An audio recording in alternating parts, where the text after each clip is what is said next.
It's the 2K Sports pregame show. Hey, Ernie Johnson here, and I'm joined by Kenny the Jet Smith and Shaquille O'Neal. Welcome to the NBA on 2K Sports.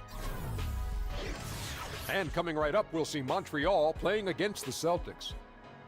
Taking a look at the Celtics, they got their season rolling with a nice win in their first game. Now we'll find out if they can build on it and open with back-to-back victories. And for the Celtics, how about their head coach, Brad Stevens?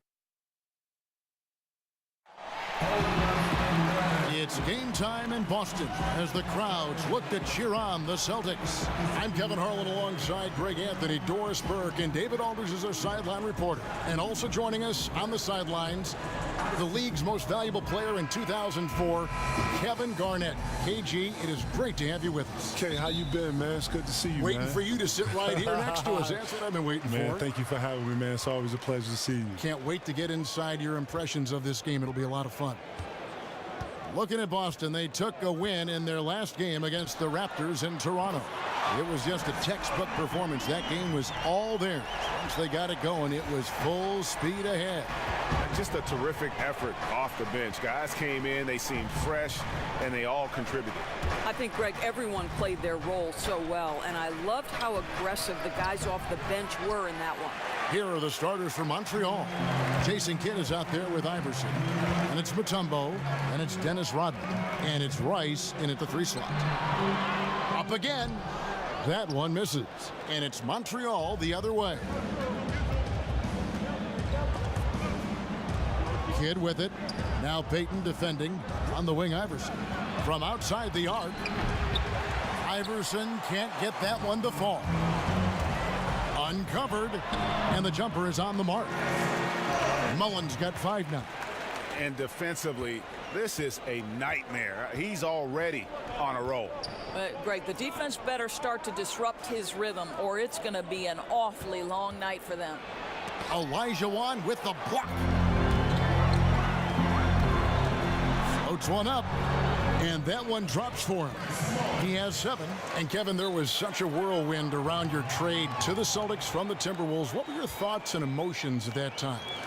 You know what? Being in Minnesota at that time, it was very difficult for me. I didn't necessarily want to leave. I had a goal to bring the city a championship, and I felt like I could do that. Nothing worse than when you have to deal with the reality of change.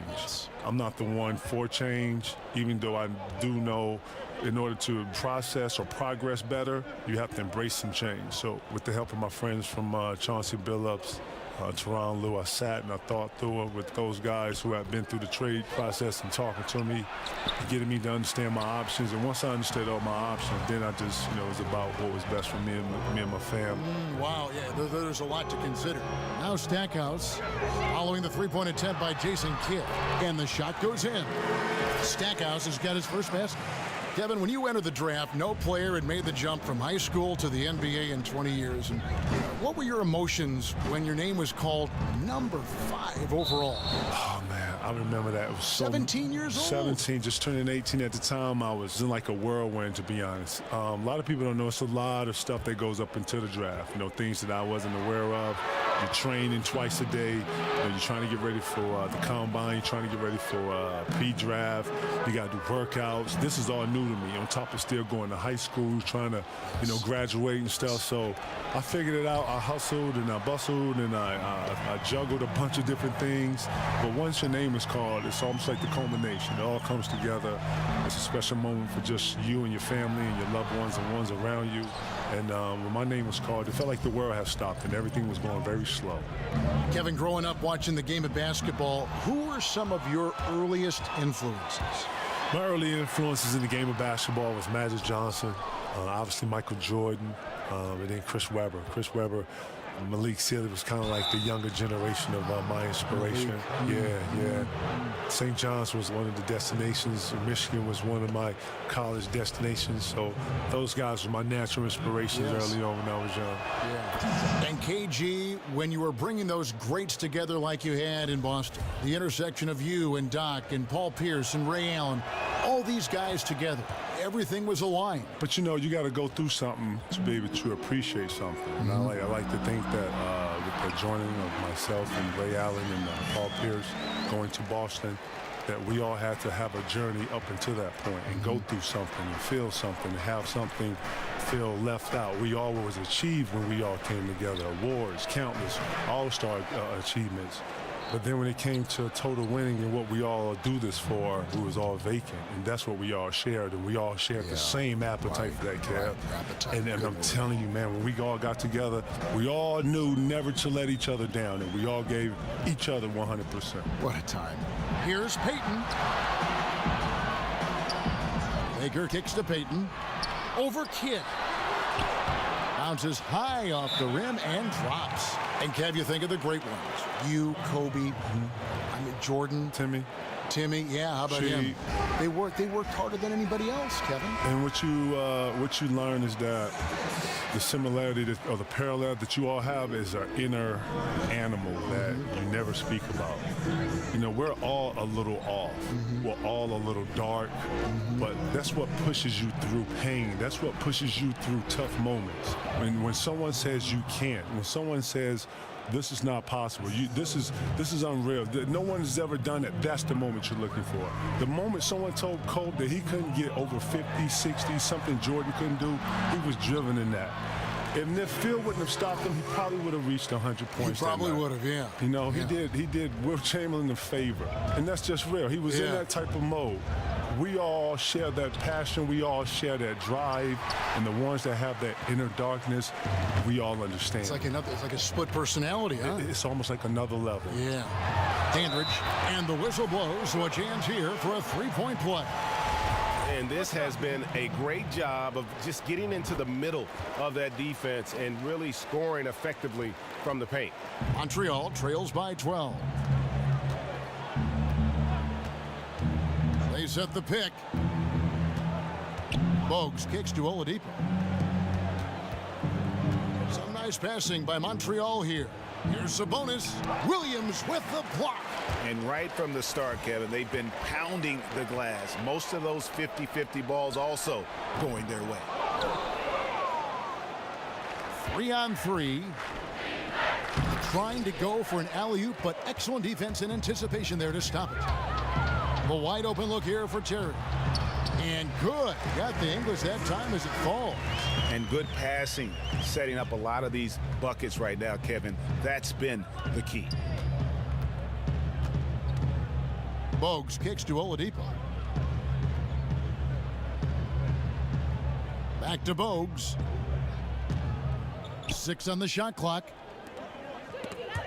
And stolen by Williams. It's Terry outside, and the three ball is good.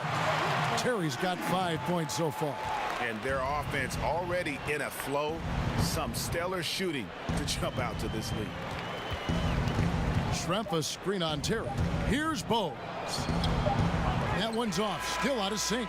And as we conclude the first quarter, a one-sided game so far. It's the Celtics leading by 17. And the second quarter about to get started. We'll be back in just a moment.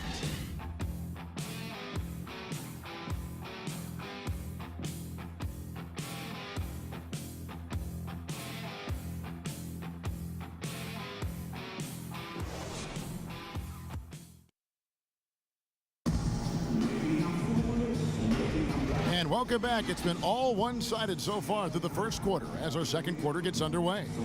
And Kevin, some of the relatively new rules protecting players, the breakaway, the flagrant 1, the flagrant 2, are you in favor of all this stuff? I'm in favor for players' health. You know, anything that is going to be detrimental to a player's health, I feel like, you know, the player's health is the first and only obligation. That's all I've ever worried about. You know, foul play, you know, I think every player should always understand it's a way to foul. It's a way to be able to, you know, send a message.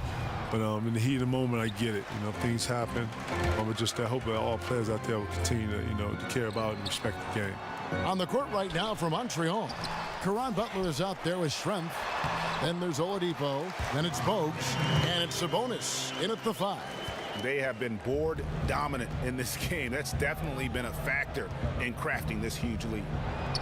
He's now 1 for 2 with that bucket. Kevin, when you played, we all know how intense you were, how much you cared. That, to me, was the thing that you cared so much about the product, about your team, about the game. But some people have said that maybe there was a streak of you that was mean is maybe not the right word, but you were overly aggressive. But I don't know how you could have played any differently. I call it dialed in. What? I like to think that if you're trying to accomplish something, then, I only know one way to go at it with accomplish something. gusto, right? You go at it with everything you have. Yes. You go to dominate it and take it over. You don't go at something lightly. Can't walk through the park with this game, not at all. Not at all. And this game is full of talented elites. Night in, night out, you're playing someone that can typically go for 50 easy. So true. Looking at who's out there now for the Celtics. Olajuwon comes in for Williams. And Mullins subbed in for Dandridge. And then for Montreal, Rodman, he's checked in for Schrempf. Iverson comes in for Victor Oladipo. And Jason Kidd has subbed in for Bogues. Kevin, we see some coaches get extremely emotional on the sideline. Others take a more even-keeled approach, more calm on the sideline. Which coaching style would you prefer to play for when you were in your prime? Did you want a coach who was animated, or did you want a coach that was just kind of settled on the sideline? You know what? I like the coach that was settled on the sideline. I like to think that great coaches are going to be able to coach you in practice, and then during the games, it's about the product and what you put out on the floor.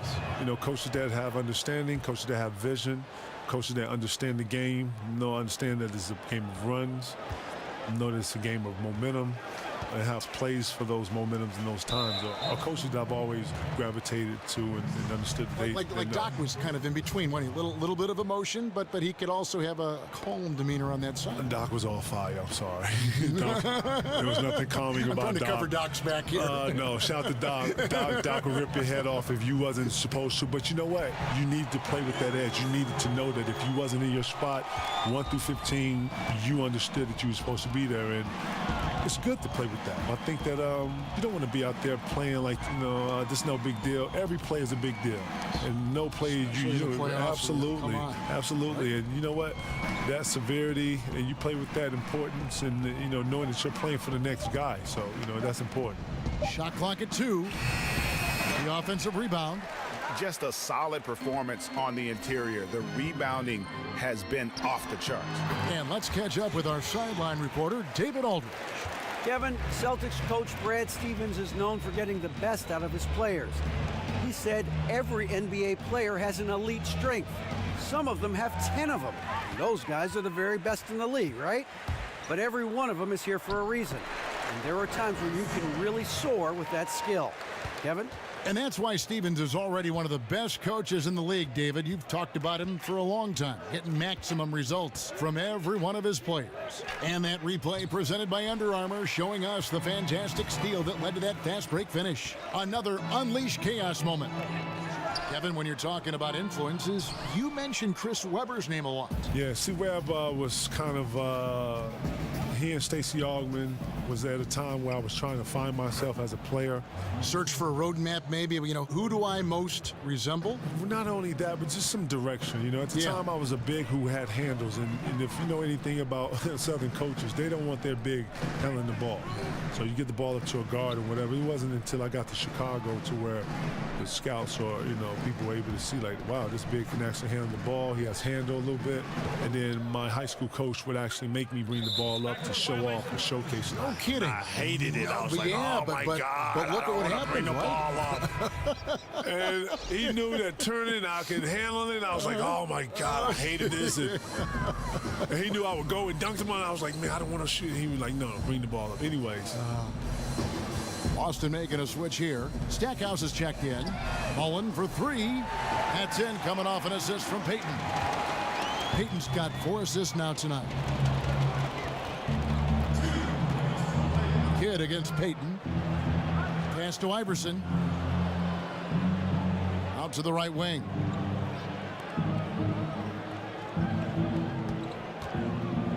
dish now to Rice. And he can't answer back. The three-pointer offline. +8 in the rebound differential. One more reason why they're in control. Mullen kicks to Payton. Pass to Baker. There's the screen.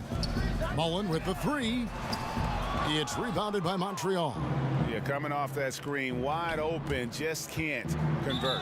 I think, Greg, that's exactly what you want. The screen was solid. The execution just fell a little bit short on the shot.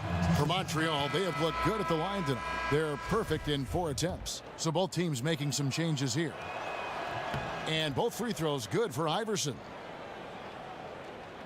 Boston with the ball.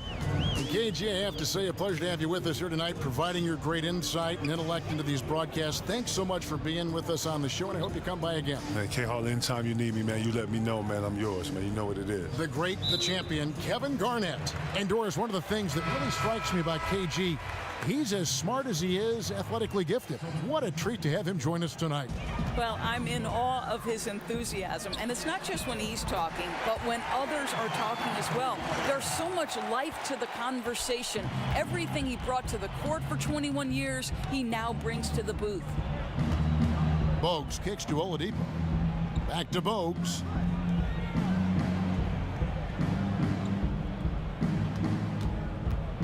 He dishes it to Rice. Passes it to Oladipo.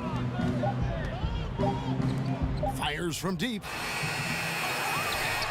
And the pass to Rice. From downtown. Knocked away. 5-second differential between the shot clock and the game clock. Here's Dandridge, and it's denied. The defensive instincts of Victor Oladipo are superb. This guy understands exactly when to rise for the rejection. And pushing it up, here's Boston. Finished off the break. Dandridge has got 7 points in the game. Well executed, and then you love the strong finish. Yes, you love that they're not settling for anything outside the paint. Excellent work getting right to the tin. And so a pretty lopsided game through the first half. Boston on top, running away with this one.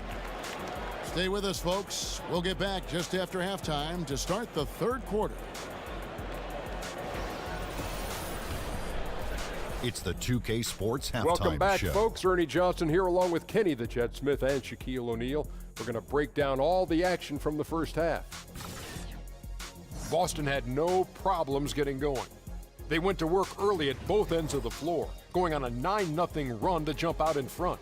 And by the end of one, they found themselves up by a rousing 17 points. Then in quarter number 2, it was all hands on deck. And that will wrap up.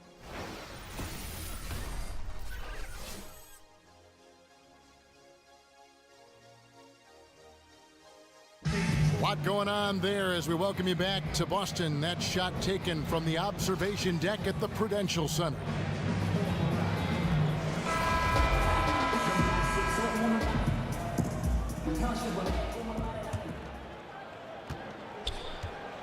And here's Montreal. They've got Mullen. Payton is out there with Jerry Stackhouse. Then it's Olajuwon, and it's Baker in at the power forward position. That's the group for Brad Stevens getting going here in the second half. Shot clock at 6. Iverson dishes to Mutombo from past the arc, and Jason Kidd gets the 3. Kidd's got the first bucket of the third here for Montreal. Payton outside. There's a good screen. Picked by Olajuwon, and they double up Payton. Pass to Baker. Over Rodman. Second chance shot. And so he draws the foul on the shot. A trip to the line to shoot 2. Dennis Rodman picks one up. The Celtics shooting their second and third free throws tonight. And a season ago at the charity stripe, this is a group that shot an impressive 81%. Now here's Iverson. Second half just getting started. About a minute played.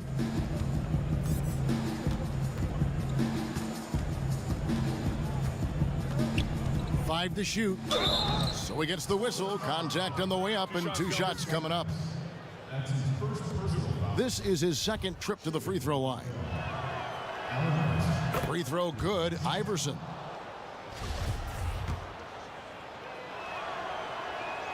Both good from the line that time.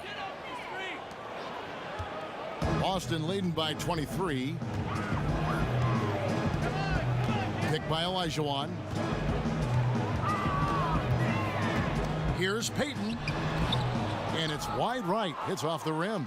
And defensively, moving his feet there, staying right on top of the shooter. What a great job contesting without fouling. Exactly how you want to defend the mid-range shot. Mutombo sets a screen. Here's Rice. And a miss there on the triple. They've been doing a great job of sharing the ball. And guys, shot A comes to mind for me because right now that offense, it's a smooth operation. Continuing to push the action and build this lead. You can tell they've got their foot on the gas pedal right now. No slowing down. The defense starting to look helpless. Mullen's got most of his shots to fall. 6 makes in 9 tries. Kidd against Payton. Kidd kicks to Iverson. And the whistle blows, and it's going to be an over-the-back call here. Doris, I've heard you talk often about instituting a play clock from the very beginnings of someone learning the game of basketball. Kevin, I think this is absolutely critical to the future of the game of basketball here in the United States, because the Europeans right now, from the formative stages, from the youngest someone picks up the game of basketball, play under duress of the shot clock. And the reason that's important is you must be a 3-tool player to play under duress of the shot clock, meaning you've got to be a triple threat. You've got to be able to pass it, dribble it, and shoot it. And to do that with the pressure of a shot clock leaning in on you from those earliest moments is significant. And I know I have the backing of guys like R.C. Buford and Rick Carlisle. They believe, more important than me, intelligent basketball people believe that in the United States, we must institute a shot clock from the time guys and young women pick up the game. And they're just dominating on both ends. And it's reflected now in the score. No, absolutely, Greg. They're absolutely rolling in sync totally on both the offensive and defensive ends. Here's Baker. And the layup's good off the glass. Baker's got 4 this quarter. Yeah, and they've shown effort and aggression in the paint, really right from the tip. Their rebounding edge right now, massive. Hodman sets a screen, and the shot goes down.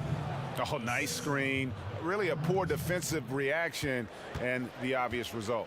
You simply can't give them that. You have to fight through the screen and at least get a hand in the face of the shooter. They set the pick. Olajuwon with a screen on Butler. Again, Mullen missing. And the great shooters know when they've got enough opening to go for the 3. I didn't think it was a bad choice on that possession. Olajuwon against Kidd. Launches a 3, sinks the triple.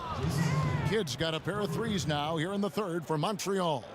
Unable to close out defensively, even against the smaller shooter.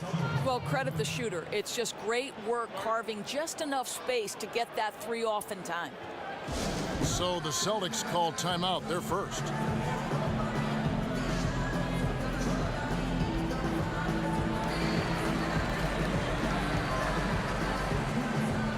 So for Montreal, Detlef Schrempf's checked in for Rodman. Oladipo comes in for Iverson. And it's Bogues in for Jason Kidd. Williams a screen. Here's Dandridge from 13 feet. It goes down. Dandridge has got 9. From that in-between range, they've been the much better team. Bogues kicks to Oladipo. Schrempf a screen on Dandridge. Oladipo the pass to Schrempf. Rebound by Williams. They're making this a runaway. And the only question for me right now is just how big the lead will eventually become. Here's Dandridge. It's rebounded by Montreal. Yeah, great look on that, just a little out of rhythm. Yeah, he looked like he forced that a little bit. Just needs to take his time. Got to make these shots right now. Bogues dishes to Oladipo. Up top, Schrempf. Back to Oladipo. Shot clock at 5. From deep. The rebound by the Celtics. Williams has got his 5th rebound in this one. Outside, Mullen unable to get that one. And it's Montreal the other way. He had 6 points from long range in the first half, but nothing's falling here since. Bangs home the trifecta. 5 points in the game. Yeah, that's 2 bombs in a row from long range. Past Dandridge. And there's the feed to Mullen. The floater, it's blocked. Just 2 seconds between shot clock and game clock. Oladipo misses. I'll tell you, his inconsistency not helping their cause at all. No one covering. Yeah, boy, it never gets old watching this guy go to work at the offensive end. He's so gifted. Kicks to Bogues. There's the pick. And that's not going to go. And so it's the Boston Celtics rolling along with a 27-point lead as we wrap up the quarter. From the field, they have been outstanding. Amazing shooting. That's what has them headed to a blowout. And we'll be back with you shortly.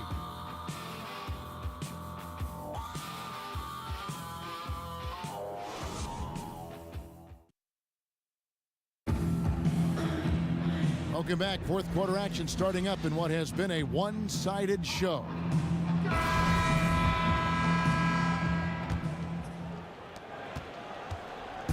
So it's Boston now. On the court right now for Montreal. We've got Bogues. Gortat is out there with Gallinari. Then it's Schrempf. And it's Allen in at the 2 spot. Back to Terry. Passes it to Peterson. Shoots. It's rebounded by Montreal. You almost have to assume he's going to knock those down when he is that open. Back to Bogues. Feeds it to Allen. There's a screen. And that one clearly a foul. Gets the whistle and 2 shots coming up. And Doris looking at the financial health of the league. Tremendous TV ratings with the finals coverage again. Nearly half the teams valued around $1 billion, which to me is just unfathomable. Are we in the golden age of professional basketball in this country, of the NBA? I think certainly we are in one of the great generations for the NBA. And think about this. I know soccer is the most popular game worldwide, Kevin, but increasingly basketball beyond the borders of the United States is one of the most popular and fastest growing sports. So I don't think there's any question the NBA is at its peak of its popularity with no end in sight. And I think there's a reason for that. You know, I think there's something very tangible and touchable to the NBA fan. Look at a guy like Steph Curry. He looks like every man, and yet he's finding tremendous success. That's appealing to NBA fans of the next generation.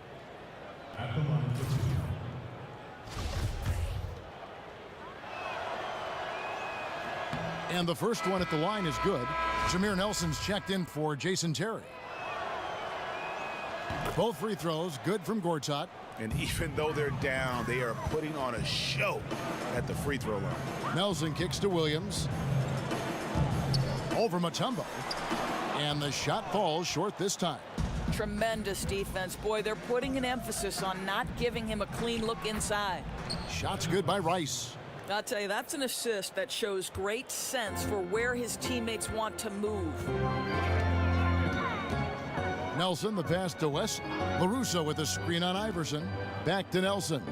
Fires the 3. Rebounded by Rodman. Rodman's got 3 rebounds now in this one. Montreal calls timeout.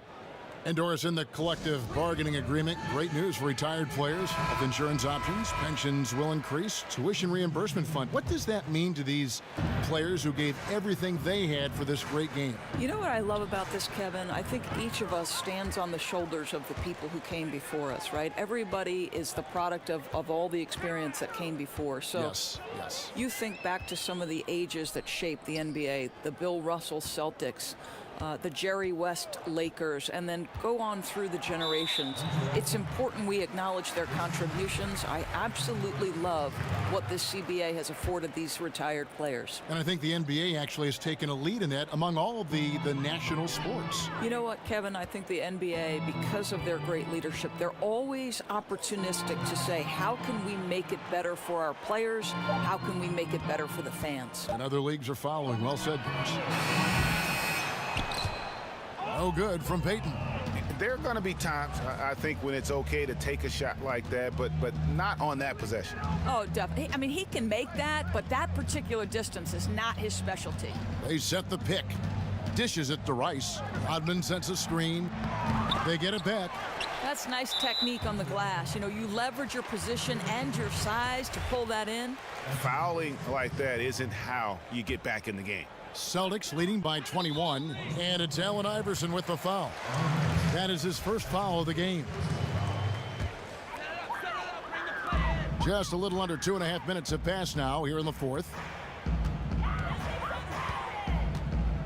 Peyton against Kidd. Peyton dishes to Stackhouse. Shot to stop the drought. Rebounded by Dikembe Mutombo. Those are chances almost always you can rely on him to get you 2 points, but the D just enough to keep him out of rhythm. Iverson kicks to Kidd. Back to Iverson. Beyond the arc. Montreal again missing. It's a +5 advantage for them in rebounding after that one. Here's Stackhouse. His three-pointers off the mark. Montreal trails by 21. Iverson passes to Rice. Oh, such a beautiful pass to set that one up. Yeah, the pass might have been pretty, but the finish was angry. And the replay presented by Under Armour. Unleash chaos, giving us the chance to enjoy that alley-oop all over again. Stackhouse. Boston again missing. Now Montreal moving it up the floor. That's good from Kidd, the assist by Iverson. That's 10 points for Jason Kidd. This guy's pulling his weight tonight. The guys around him need to pick up the slack and start following his lead. Here's Stackhouse. Down through the hoop it goes. That's his 5th make on 9 shots from the floor. And you have to admire his focus. Not a good matchup for him in terms of size differential. No, but that play is about his will, right? He won't back down from the big man. He's going to take it right to him. A chance now to recognize our Jordan player of the game, Chris Mullin. And he's played this entire game on his front foot, Kevin. I mean, driving the lane, going to the rim with purpose, and getting those points the hard way. He sure has given this crowd a treat tonight. This kind of performance only cements his status as a fan favorite. Looking to get it going. Elijah Wan with the block. We've got 1:55 left in the fourth quarter. Here's Peyton, and it's sent back by Mutombo. Rice kicks to Rodman. Some nice passing by Montreal here. Shots good by Rice. That's as good as it gets right there. Beautiful reverse layup in traffic. Celtics leading by 17. Here's Stackhouse. And it's sent back by Mutombo. They're running on up the court. And it's out of bounds to Montreal. They'll retain possession. Both teams will make substitutions.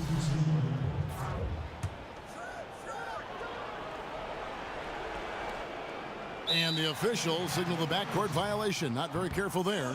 Trying to cut into this lead. Bad time for a miscue. Well, Greg, that's a huge error. You can't afford to make these kinds of mistakes when you're already playing from behind. Nelson, the pass, Dandridge. There's a screen by Williams. And the foul on Victor Oladipo. That is his first foul of the game. We've got 1:18 left here in the fourth quarter. In the corner, it's Nelson. Buries it from three-point range. And piling on to that big lead. We know he has the range late on the defensive reaction. You always got to D up on the perimeter. When you don't, this is what happens. Physical basketball there, and in the best sense. A hard screen allows him to shake the defender and get to the bucket for the layup. Boston making a switch here. Peterson's checked in, and Montreal making a change here as well. Gortat's checked in for Sabonis. And the outcome of the collective bargaining agreement and a potential 11-year stretch of labor peace, one of the longest in league history. Doris, what does that mean for this great game of ours? Well, it means certainly that we can all take a sigh of relief.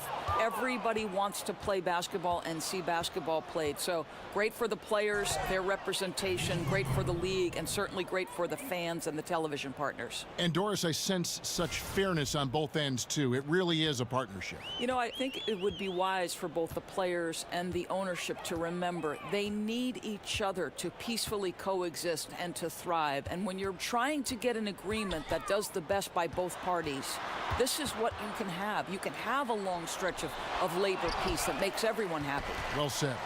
Just 1 second between the shot clock and game clock.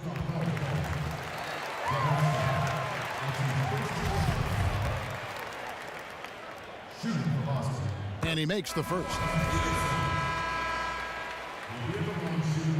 He hits one, then misses the second attempt from the free throw line. And here's Montreal. So far in the fourth quarter, they've allowed just 6 points. Dandridge against Bogues. Oladipo left side. Lets the three fly. And so it's Boston easily grabbing this one. They won this game going away. They were the better basketball team by far tonight. And you got to commend this sort of dominance, particularly here at home. It's a great feeling when you play almost a perfect game and to have that crowd be so pumped up. Thank you for joining us. That'll do it for now. For Greg Anthony, Doris Burke, and David Alder, this is Kevin Harlan along with our terrific 2K Sports crew, thanking you for tuning in. See you next time.